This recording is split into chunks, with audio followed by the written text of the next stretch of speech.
Coucou les amis, comment vous allez? Je parle tout bas parce que je suis dans une ambiance très chill life en ce moment. Dans mon quartier, tout le monde est en vacances et tout le monde se parle tout bas. C'est très bizarre. Genre quand j'ai baladé mon chien, les gens me disent je peux la caresser. Je suis en mode oui. Et tout le monde est doux et tout le monde est bienveillant et se caresse et on est tous gentils les uns envers les autres. Du coup, je suis très calme, mais je vais quand même parler tout haut parce que sinon vous allez vous endormir et c'est pas le but de cet épisode. Mais le but c'est qu'on soit chill et j'espère que vous aussi vous l'êtes et que vous êtes bien dans votre peau et que vous passez une bonne journée. Et aujourd'hui, on va parler des réseaux sociaux, d'Instagram, beaucoup, de tous les réseaux, de ce que je fais pour avoir une relation saine avec mon téléphone. Et je vais pas vous faire un épisode en mode partez sur une île déserte et quittez les réseaux et Internet c'est nul parce que je sais pas comment je pense. Et j'adore Internet, et j'adore les réseaux, et j'adore mon téléphone, et j'adore tout ça. Mais je sais que des fois, on peut être addict, en tout cas moi je le suis. Je pense que je suis pas la seule, donc j'ai décidé d'en faire un épisode. Let's go. On va commencer par une phrase que je vois tout le temps sur Instagram et que je captais pas. Du coup, j'ai trouvé quelque chose à vous partager qui est plus qu'on comprend mieux que ça. La phrase c'est Instagram c'est pas la vraie vie, Instagram is not real life, ne croyez pas ce que vous voyez. Et quand je vois cette phrase, je suis toujours en mode oui et non parce que c'est un peu vrai, parce que tout le monde est un peu quand même soi-même en ce moment dans la vie, mais c'est vrai que c'est que des moments. Et du coup, je me suis dit en fait ce qu'on voit sur Instagram, à part si c'est vos amis et votre famille, c'est forcément des gens qui sont connus, qui sont dans la fame et qui sont dans une étape de leur vie où ils ont du succès et que tout va bien pour eux. Et je me suis demandé combien de gens sur Terre sont célèbres. Du coup, je suis allée voir sur Internet et je trouvais un article qui avait classifié du coup les gens célèbres en fonction des gens qui ont une page Wikipédia. Et il y en a 620 000 plus ou moins. Et on est, nous, les humains, 7,7 milliards, je sais plus combien exactement, mais plus ou moins, sur Terre, ce qui fait que des gens connus, célèbres sur Terre, il y en a que 0,008%. Et je sais même plus si ça avait un troisième zéro, mais il y en avait au moins deux. Du coup, ça fait même pas 1% de la population qui en fait est connue. Et pourtant, quand on prend notre téléphone, c'est tout ce qu'on voit. Et du coup, ça c'est, je pense, le numéro un pour perdre toute confiance en nous. Parce qu'on se dit, ok, tout le monde vit sa meilleure life, et moi où j'en suis. Mais en fait, ce qu'on voit, c'est personne en fait, parce que c'est même pas 1% des gens. Et je me suis dit, je vais quand même faire x10, parce que tout le monde n'a pas forcément une page Wikipédia. Donc même si on fait x10 avec des gens connus sur Insta ou TikTok ou j'en sais rien, on n'est toujours même pas à 1%, ce qui est une partie minuscule du monde entier. Mais c'est tout ce qu'on voit, et c'est comme les news, tout ce qu'on voit, c'est horrible. Aujourd'hui, j'ai vu une vidéo sur TikTok, c'était Bruxelles, c'est la mafia, il y a que des dealers de drogue. Rentrez chez vous, oh my god. Et j'étais en mode, j'ai jamais vu ça, moi, à Bruxelles. Et du coup, bah, si on regarde ça, on voit que des trucs super tristes ou graves sur les infos, on va dire. Et réseaux sociaux, on voit que les gens qui ont du succès et qui ont réussi. Du coup, autre chose, et j'inventerai en disant ça, et je sais que c'est pas nouveau, mais je vais quand même le dire. Regarder son téléphone le matin, c'est le pire truc à faire au monde, parce que ça vous met dans un mood pour toute la journée. Si vous regardez votre téléphone, et je le sais, tout le monde le fait, je le fais. Je sais que quand je prends mon téléphone, je suis en mode wow, je sais que mon cerveau là, je suis même pas réveillée. Déjà le matin, après j'ai changé ma routine, je vais vous expliquer. Mais quand maintenant je sors mon chien, je regarde plus mon téléphone, je suis même pas capable. Les gens me parlent, je suis même pas capable de leur dire un mot. Je suis, il faut que je me réveille. Et du coup, le téléphone, quand on le prend et qu'on voit tout ce qui se passe, j'avais vu une vidéo, c'est comme si t'es là dans ton lit et qu'en fait tu laisses rentrer dans ta chambre 1000 personnes et que tu dois commencer à calculer ce qui se passe. Et du coup, ben merci pour la journée. C'est pas une bonne façon de commencer la journée. Et un autre truc, ne plus utiliser son téléphone comme réveil. Ça, je le fais et ça change tout. Parce qu'un téléphone, c'est trop bien, il y a plein de fonctionnalités, mais le réveil, je pense qu'il faut la supprimer celle-là. Parce que d'office, c'est votre réveil. Automatiquement, on regarde ce qui se passe. Moi, j'ai un Google Home. Il y a d'autres réveils. Même si quand je pense à des réveils, ça m'angoisse. Il n'y a rien qui m'angoisse le plus au monde qu'une horloge. Genre le bruit d'une horloge, le bruit d'une aiguille qui tourne. Je peux pas. Et même un réveil avec un truc vert, vous voyez, genre super angoissant. Mais je pense qu'il y a d'autres réveils mignons, peut-être pas le Google Home. Celui que j'ai, il coûte plus ou moins 60 €. Il y a des Google Home mini qui sont à 30 €. Et ça, c'est trop bien parce qu'on peut. Je fais confiance en mon Google, je sais qu'il va me réveiller, je peux choisir la chanson. Je me réveille calme. Et après, plus ou moins 30-40 minutes, quand j'ai sorti mon chien, que je suis bien, que j'ai fait mon matcha, là, je peux prendre mon téléphone. Et pour le sommeil, j'ai une nouvelle routine. Je vais vous expliquer. J'en ferai un épisode dans 2 mois parce que je viens de commencer ma routine et j'ai un nouvel objectif. En fait, je vous explique. Je me suis dit, dans la journée, En fait, j'avais une façon de travailler qui ne me convenait pas parce que avant, mon réveil tous les matins, j'avais mis à la même heure, au lever du soleil. Et je pensais que c'est comme ça que j'allais être le plus concentrée, alignée, genre bien dans ma vie et tout. Mais en fait, pas du tout parce que chaque journée est différente et que j'ai décidé d'adapter mon réveil à chaque journée. Du coup, je me suis dit, ok, dans une journée, il y a 24 heures. C'est ça ma nouvelle routine. Je fais moins 8 heures de sommeil. J'ai besoin de 8 heures de sommeil tous les jours. Et en fonction de l'heure à laquelle je vais aller dormir, par exemple, aujourd'hui, je sais bien que le jour de mon podcast, je vais dormir super tard. Du coup, une fois que j'irai dormir, je vais à mon réveil pour le lendemain, 8 heures après. Une fois que ça c'est fait, quand je me réveille le matin, pas de téléphone, je sors mon chien, comme je dis, je fais mes trucs. Après, donc je retire mes 8 heures de sommeil. Après, je retire 7 heures de travail. Et là, pour parler du téléphone, quand je travaille, je mets un timer, ça m'a changé la vie. Et quand je lance mon horaire de travail, là, à ce moment-là, ça veut dire que je regarde pas mon téléphone. Et si je dois le regarder, je mets une pause sur mon travail. Parce que sinon, quand je travaille, par exemple, je fais mes colis ou je fais des trucs, après, je me dis, ok, j'ai fait ça, donc je vais check un peu, inutile, et je perds du temps. Du coup, maintenant, si je dois prendre une pause, que ce soit pour manger ou pour sortir mon chien ou pour regarder mon téléphone, je mets une pause sur mon timer, et je sais que cette pause sera consciente. Genre, c'est une vraie pause, parce que là, je prends mon téléphone. Et ça, c'est mon objectif, je vais vous le dire. En plus de ça, j'ai décidé de faire 2 heures de sport par jour parce que je veux devenir mannequin. Voilà, je veux être une bombe. C'est mon goal. Et je vous expliquerai dans un prochain épisode, genre dans un mois ou 2, quand j'aurai fait ma routine. Et quand je décompte toutes ces heures-là, donc 8 heures de sommeil, 7 heures de travail et 2 heures de sport, il me reste plein d'heures de temps libre. Et c'est un truc de fou parce que tout ce temps-là, je peux le passer à vivre la vie ou aller sur mon téléphone et faire des trucs qui sont du coup divertissants. Voilà. Et comme ça, je suis beaucoup plus organisée par rapport à mon téléphone. Et je perds pas de temps inutilement dessus à faire des trucs qui servent à rien. Un autre truc que j'ai mis en place, c'est, je me suis dit, si j'ai rien à faire sur mon téléphone, si je dois pas répondre à un message, envoyer un message, rechercher un truc ou faire quelque chose pour le travail, j'en sais rien. Si c'est juste prendre mon téléphone pour regarder je ne sais quoi, j'essaye le plus possible de pas le prendre parce que là, c'est vraiment la perte de temps complète. À part si vraiment consciemment je me dis, ok, là j'ai envie d'aller sur TikTok. Mais si c'est pour aller sur Instagram et juste perdre du temps, je retire ça. Si vous avez aucune intention, ne prenez pas votre téléphone. Autre chose, là on parle de tout ce qu'on regarde. Après, je parlerai du fait de poster, de l'anxiété que ça peut créer, mais on en parle après.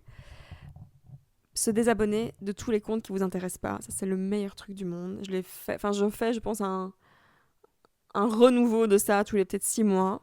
Tous les gens à qui je parle plus, qui font plus partie de ma vie, ou même des célébrités qui m'intéressent pas, je les suis plus parce que je me dis ça sert à rien. Déjà, j'ai supprimé aussi Facebook parce que Facebook, je l'avais remis parce que je me suis dit pour les bijoux et tout c'est quand même bien. Mais là j'ai fait un compte genre qui sert à rien où j'ai aucun ami pour pouvoir gérer mon compte de bijoux. Mais pour le reste, Facebook, franchement, j'ai eu un moment où j'étais dessus et je me suis dit putain tout ce que je vois, c'est des trucs de gens, c'est des, je sais pas comment on appelle ça, des photos de gens qui sont morts et j'étais en mode je vais pas voir ça en fait. Donc je supprime Facebook, c'est vraiment l'angoisse. Au revoir Facebook, au revoir les gens qui servent à rien. Se désabonner de tout ça pour avoir vraiment un truc clean si vous allez sur votre téléphone et que quelque chose qui vous apporte du bien.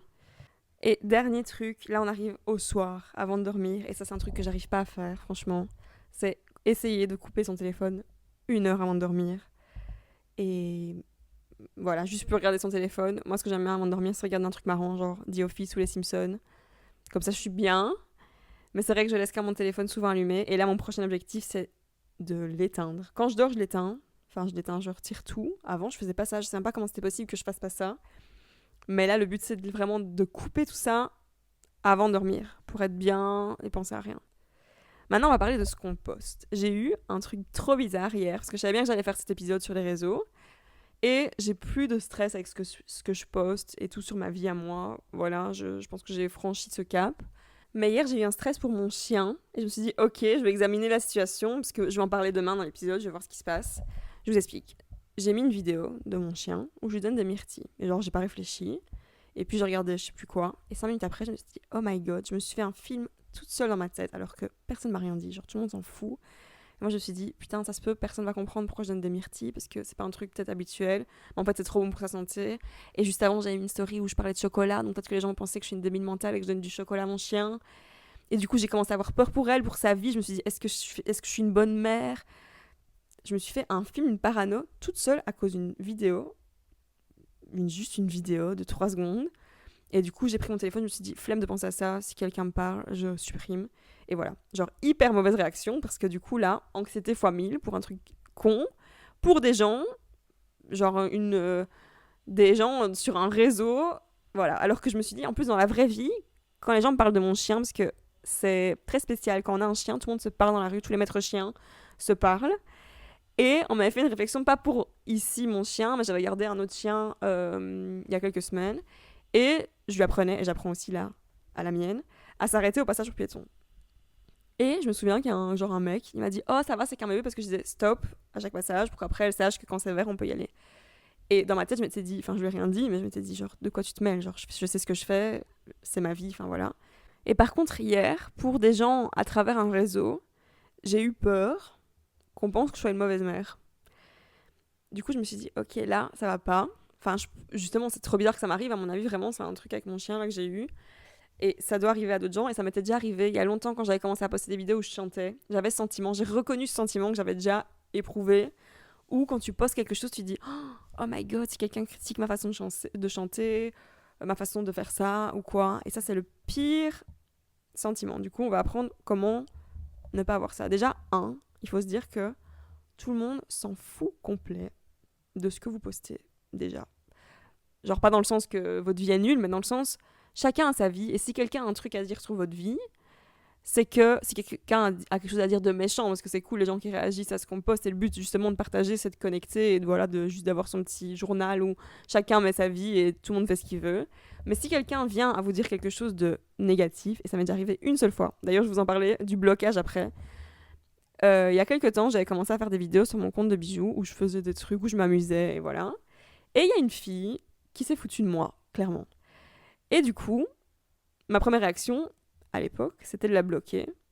Et après, en fait, je me suis dit, bah déjà, si elle réagit, déjà, premier truc, se foutre de quelqu'un qui est heureux, je pense que c'est la pire des réactions humaines. Voilà, ça, je comprends pas, mais ok. Et deux, cette personne, elle a quelque chose à me dire, c'est que sûrement elle a des problèmes à régler dans sa vie, mais c'est pas mon problème. Bref. Avant, je me disais, ok, ces gens-là, je les bloque. Maintenant, j'ai un nouveau truc. C'est que, je vous ai déjà expliqué dans d'autres épisodes, mon nouveau mood, c'est l'indifférence. Du coup, j'ai débloqué tous les gens que j'avais bloqués. Parce que je me suis dit, j'ai quand même un podcast où je suis publique et mes comptes sont publics et voilà. Et le fait de bloquer, je pense que ça laisse un lien un peu de haine avec les gens. Par contre, maintenant, si quelqu'un a quelque chose à me dire de négatif, je restreins. Tu peux voir ce que je fais, mais par contre, je ne laisse plus parler. Je pense que c'est la meilleure façon de gérer parce que les gens qui vont dire quelque chose de pas cool sur ce que vous faites, c'est juste des gens qui n'ont rien à faire d'autre et il faut même pas les calculer. Et le but, justement, le but premier des réseaux, de base, tout le monde s'en souvient. Quand Instagram est sorti, moi je m'en souviens vraiment. D'ailleurs, je pensais que personne voyait ce que je mettais. Je mettais même des photos qui étaient censées vraiment rester dans la pellicule, que voilà, c'est pas des photos à partager, mais je les mettais en mode personne voit ce que je fais. Et je m'amusais juste, comme sur Skyrock ou quoi à l'époque. On se disait pas qu'est-ce que les gens vont penser ou oh my god. On postait juste notre vie parce que ça nous amusait et parce que c'est chouette et parce que c'est cool et c'est le but en fait des réseaux. Et je pense que ce qui a changé, c'est que des gens ont commencé à en faire leur métier. Et du coup, ça nous a mis à nous une pression dans le sens que si on poste, ça veut dire forcément qu'on doit en faire une carrière ou j'en sais rien. Je sais pas vraiment ce qui se passe dans l'esprit humain du fait d'avoir peur des fois de poster des trucs. Mais en fait, je pense qu'il faut juste se retirer ça parce que c'est une anxiété qu'on se crée pour rien. Je vous dis, moi hier, j'ai eu peur pour mon chien. J'étais là, oh my god, j'espère qu'elle va bien.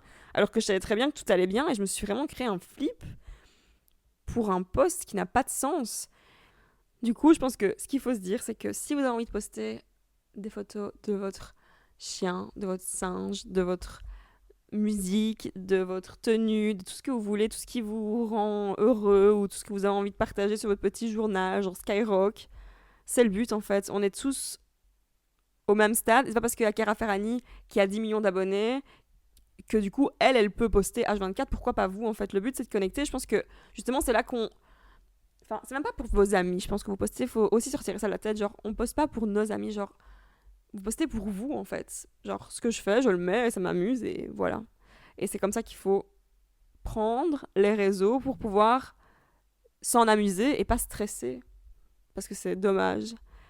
Un autre truc que je comprends, Et là, c'est ce qui se passe à fond avec Barbie en ce moment. J'ai jamais vu une promotion pareille. Je pense que de ma vie entière, j'ai jamais vu ça. C'est un truc de fou.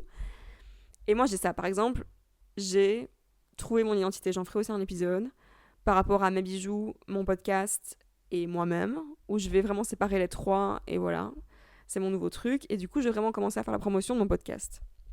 Et je me suis dit, en fait, je pense que faire sa promotion, c'est le truc le plus compliqué qui peut se passer, enfin, qui arrive quand on veut avoir une carrière un peu artistique ou qu'on veut se lancer dans un projet. Mais pour être connu, comme Barbie, franchement, on a vu Barbie partout, qui n'a pas envie d'aller voir Barbie? Je pense que tout le monde a envie de savoir ce qui se passe, ou j'en sais rien, mais tout le monde y pense en tout cas. Et je pense que c'est comme ça qu'on fait de la bonne promo pour un projet ou pour se faire découvrir. Et si vous vous montrez blindé, c'est bien, parce que du coup, les gens vont penser à vous, et c'est comme ça que vous allez être là, être présent. Si on ne vous voit pas, ben vous n'êtes pas là. Si on ne voyait pas Barbie, par exemple, Harry Styles peut faire la promo de son album, il va faire un super clip pour son single, As-It-Was, on va l'entendre partout. Par contre, des chansons de l'album pour lesquelles il n'a pas vraiment parlé, si vous avez écouté l'album, vous les connaissez, mais si vous n'avez pas suivi ce qui se passe, vous les connaissez pas vraiment. Vous voyez ce que je veux dire dans le sens, faire sa promotion, c'est hyper important pour faire connaître un projet. Donc, il faut aussi arrêter de se mettre de stress pour le fait de se montrer blindé. C'est cool, en fait, si vous avez envie de vous montrer. Et s'il y a des gens que ça dérange, au pire, ce qui peut se passer, c'est qu'ils se désabonnent. Et alors, on s'en fout. C'est tout, en fait, ce qui peut arriver. C'est rien. Et je pense qu'il faut juste... C'est une passion de base, en fait. Faire des photos, faire des vidéos, poster, avoir des... Enfin, vouloir faire de la musique, j'en sais rien, peu importe quelle est votre passion. Le but, c'est de faire ça par passion. Par exemple, j'explique. Ici, mon podcast, je sais que... Il y a des... Enfin, au début, en tout cas, des gens m'ont dit c'est cool parce que tu parles, mais t'es pas non plus, genre, je suis pas une star. Mais du coup, ce que je partage peut résonner chez des gens parce qu'on est au même stade. Du coup, chaque personne, en fait, est au même stade que des gens. Donc, on a tous un peu une communauté, si on peut dire ça comme ça. Que vous ayez 3 amis, 100 ou des millions, ça va toujours forcément résonner avec des gens qui vous ressemblent. Donc, le but, c'est juste de vivre votre vie par passion. Et ça peut, à un moment, résonner avec d'autres personnes. Et je pense que c'est comme ça qu'il faut le prendre. Et c'est comme ça que ça se passe, en fait. Et arrêter de se mettre une pression. Parce que moi, franchement, mes amis, j'ai envie qu'ils partagent avec moi ce qu'ils font. Ça me fait plus plaisir que de voir Cristiano Ronaldo qui partage, qui fait n'importe quoi. Mais je sais bien que c'est le mec le plus suivi sur Instagram, je crois. Bah, dans le sens, je préfère voir la vraie vie des gens qui me ressemblent plutôt que de grandes stars, par exemple. Donc en fait, comme quand on était sur Skyrock, c'est la même chose. On revient à cette base où tout le monde s'amuse, je pense que c'est cool. Et que ce soit pour vous, que ce soit vos passions personnelles et juste comme ça, ou si c'est pour un projet. Par exemple, ici, mon podcast, je vous dis, mon but, c'est vraiment d'en faire maintenant la promotion. Je sais pas quand, mais un jour, je le ferai. Là, on est vraiment dans un petit truc intime, on n'est pas beaucoup, mais j'ai envie de le faire grandir. Et je sais que c'est le moment stressant. Et ça me fait penser à une phrase genre « fake it till you make it ». Et cette phrase-là, elle est aussi mal interprétée, je vais vous expliquer.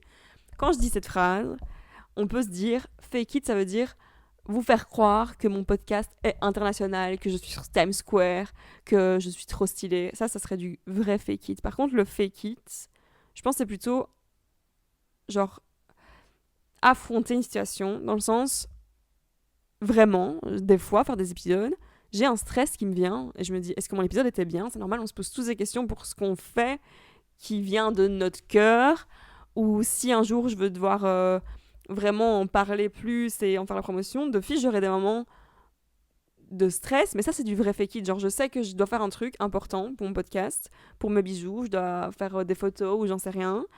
Bah, le fake it, ça sera plutôt de me dire ok, je le fais, même si j'ai un stress.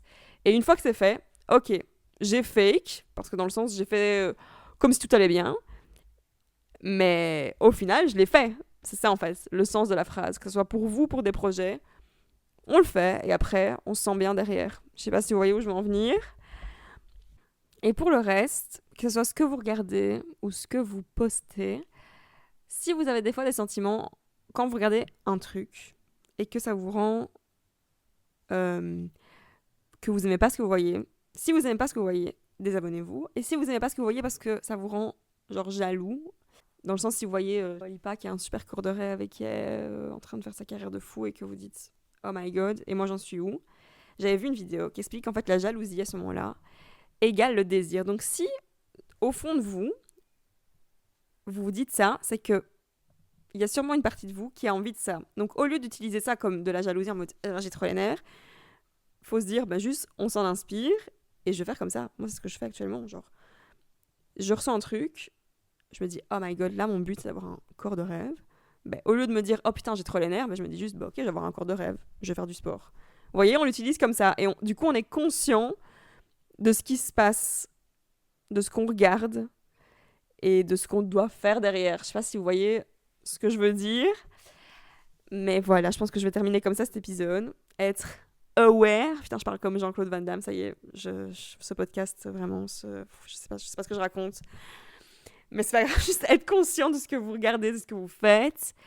Et en même temps, pas vous prendre la tête, pas vous prendre trop au sérieux parce qu'on s'en fout. Le but, c'est juste d'être vrai, réel, de poster ce que vous kiffez, vos passions et tout ce que les gens vont. Déjà, tout le monde va rien penser parce que chacun a sa vie. Et si les gens pensent des trucs, c'est parce qu'ils vont les refléter sur eux. Donc, on s'en fout, vivez votre vie. Voilà, c'est tout pour aujourd'hui, les amis. J'espère que vous avez aimé cet épisode. On se retrouve mercredi prochain pour un nouvel épisode, tous les mercredis. Vous pouvez me suivre sur Instagram, sur le compte du podcast qui est Good Morning Bruxelles. Vous pouvez suivre ma marque de bijoux qui est Lucci.jewellery sur Instagram, mon site luccijewellery.com et vous avez toujours 15% avec le code Good Morning 15 si vous écoutez jusqu'à la fin mon épisode. Je vous aime. À bientôt. Bisous les gars.